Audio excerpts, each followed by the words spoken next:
Samir Hosni's jacket says France in capital letters. That's where he and his friends want to go. But they're stuck at the train station in Ventimigilia. They made the dangerous trip from Tunisia to Italy by boat. We want freedom. We want work. There's just nothing for us in Tunisia.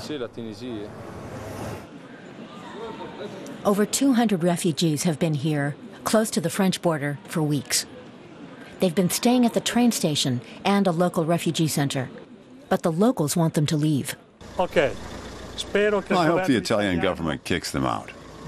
We Italians have had enough.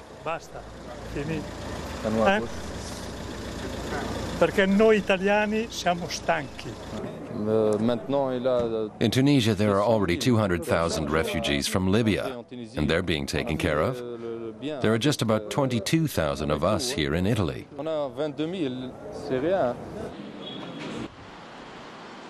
The French government has closed its border near the resort town of Menton, shutting out Samir and other French-speaking refugees. More than 400 police officers patrol each train arriving at the border. Any Tunisians caught crossing into France are sent back.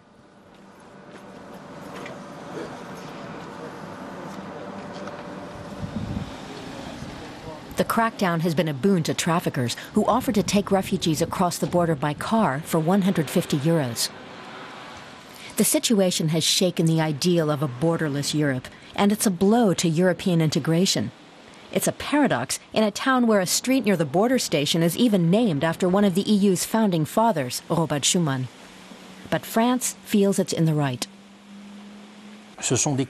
We're stepping up controls in line with the EU Schengen Agreement on freedom of travel. These aren't permanent border checkpoints. We're only monitoring the area behind the border.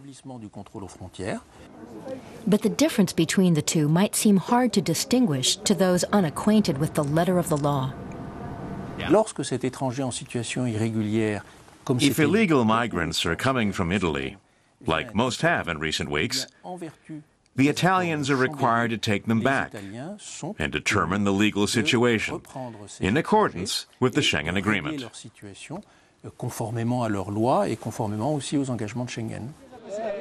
But Italy has found its own solution to the problem.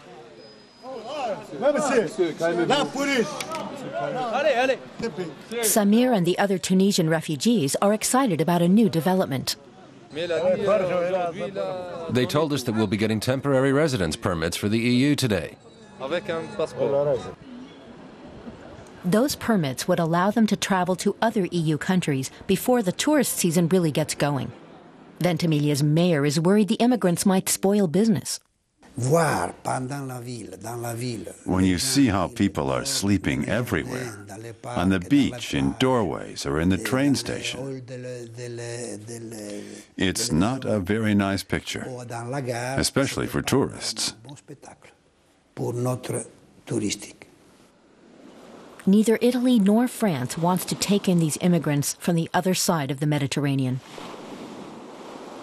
But the refugees are pinning their hopes on the new permits, which were granted on humanitarian grounds. In response, France has increased its entry requirements. To enter the country, migrants will have to prove they have enough money to provide for themselves. That would amount to some 5,000 or 6,000 euros for a 3-month stay in France. They also need a valid passport. Under EU policy, we have the right to impose additional conditions. If those aren't met, the foreign nationals are still to be considered illegal. So Europe is playing a game of ping-pong with immigrants like Samir and his friends. But they're determined to reach France. They hope this will be their last night in Ventimigilia.